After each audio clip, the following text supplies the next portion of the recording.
90% भिन्नक्षम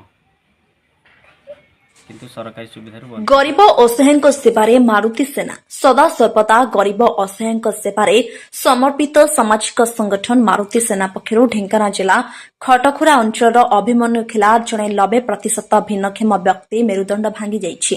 छाती ठारू गोड़ पर्यंत अंग संपूर्ण अचल सरकारी सुविधा सुजोगରୁ वंचित तांकर एपरि दुर्दिନରେ सहयोगର हात बढ़ाइछि सामाजिक संगठन मारुति सेना। से गरीब असहाय किपरि घर खंडे पाइबे अंत्योदय योजना रे सामिल हेबे एवं ट्रायल साइकेल खंडे पाइबे से दिगरे प्रयास जारी रहिबो बोली कहचंती जिला सभापति विकास चंद्र बेहेरा। संगठन मारुति सेना पक्षରୁ मध्य निज सामर्थ्य मुताबक आर्थिक सहायता किछि प्रदान करा जाइछि। उक्त कार्यक्रम रे संगठन पक्षରୁ जिला सभापति विकास चंद्र बेहेरा सोनू आइज शिवाश्वत विश्वाल धीरेन देहुरी अक्षय देहुरी विनायक गोछाल सुनील कुमार विश्वाल प्रदीप नायक प्रमुख पहुंची यथासंभव प्रयास जारी रहिबो बोली प्रतिश्रुति दैछंती।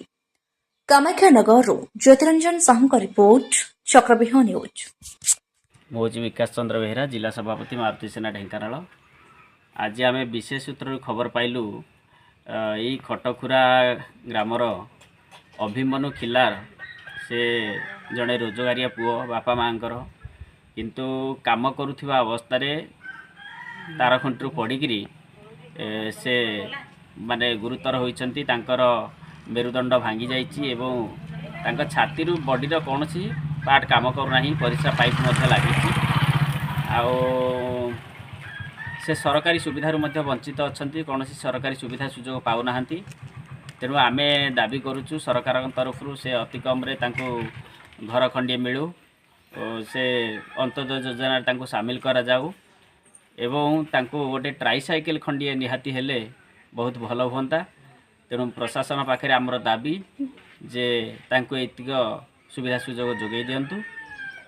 आम मारुति सेना संगठन तरफ मु एवं आमर अन्य सदस्य मैंने आज आसीलु भेटिलु आम द्वारा जहाँ संभव प्रयास आम जारी रखीचु। महाप्रभु जगन्नाथ कृपार से केमी टिके सरकारी सुविधा पाइबे वंचित न हेबे उपकृत हेबे से आमर प्रयास जारी रहिबो। आमे मध्य सरकारी स्तर रे आमे सरकारी अधिकारी मानकु जणैबु एवं जहाँ आम द्वारा संभव हो पारिबा आमे प्रयास जारी रखिबु।